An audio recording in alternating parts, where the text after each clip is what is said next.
আমি আজকে ডাটা রান্না করব। একে হরিয়ানা ডাটা বলে, আবার কেউ বাঙাল ডাটা বলে। তো আমি আলু, সয়াবিন আর ডাল দিয়ে রান্না করব। তো আমি এই জায়গাটায় রসুন, পেঁয়াজ, আদা নিয়েছি, মিক্সার করে নেব। তো আমি ডাটাটাকে আগেই কেটে ধুয়ে পরিষ্কার করে ধুয়ে নিয়েছি। আমি কড়াইতে তেল বসিয়ে দিয়েছি।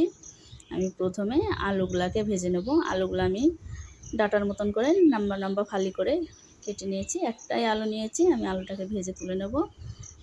আর সয়াবিনে লবণ হলুদ মাখিয়ে নিচ্ছি। আলুটা ভাজা হয়ে গেছে, তুলে নিচ্ছি। এবার আমি সয়াবিনগুলোকে ভেজে নেব। সয়াবিনগুলোকেও আমি বাদামি কালার করে ভেজে নেব। সয়াবিনগুলো ভাজা হয়ে গেছে, তুলে নিচ্ছি।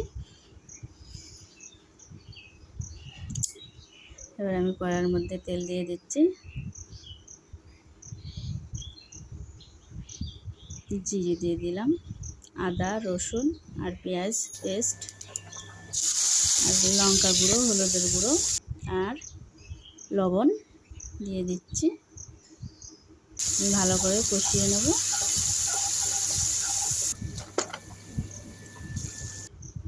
এবার আমি ডাটাগুলা দিয়ে দিচ্ছি। প্রথমে ডাটাগুলা দিয়ে আমি ভালো করে কষিয়ে নেব।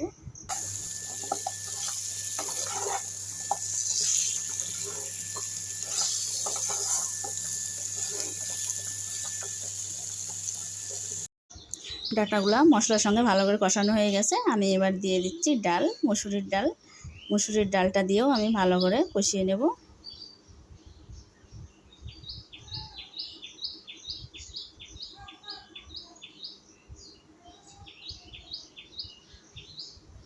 আমি খুব ভালো করে কষিয়ে নিয়েছি। আমি এবার সয়াবিন ভাজা আর আলু ভাজাগুলো দিয়ে দেবো, দিয়ে আর একটু কষিয়ে নেব।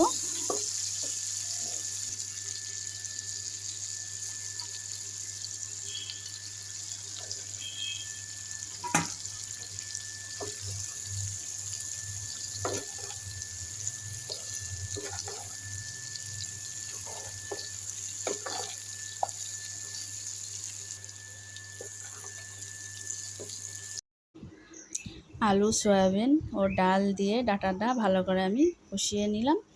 এবার আমি পরিমাণ মতন জল দিয়ে দেব।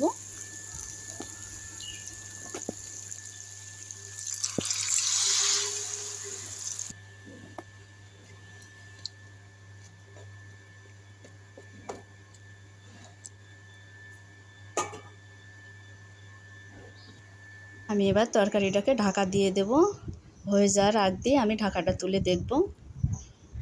তো আমি এবার ঢাকাটা তুলে দেখব আমার তরকারিটা কত দূর হলো। তো এখনও ঝোল আছে, অনেকটা জাল হবে। কত সুন্দর তরকারির কালারটা হয়েছে। তো আমার তরকারিটা প্রায় হয়ে এসছে। তোমার ডাটাগুলো সিদ্ধ হয়েছে কিনা একটু আমি দেখি ভালো করে। তো এই যে ডাটাটা খুব সুন্দর সিদ্ধ হয়ে গেছে, মমের মতো গলে গেছে, যে কত সুন্দরভাবে গলে গেছে, ফেটে ফেটে গেছে ডাটাটা।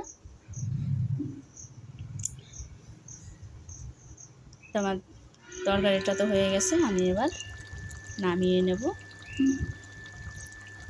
খুব সুন্দর সিদ্ধ হয়ে গেছে। তরকারিটা খেতেও খুব সুন্দর স্বাদ হয়, টেস্টি হয়। তো আমি এবার নামিয়ে নেব।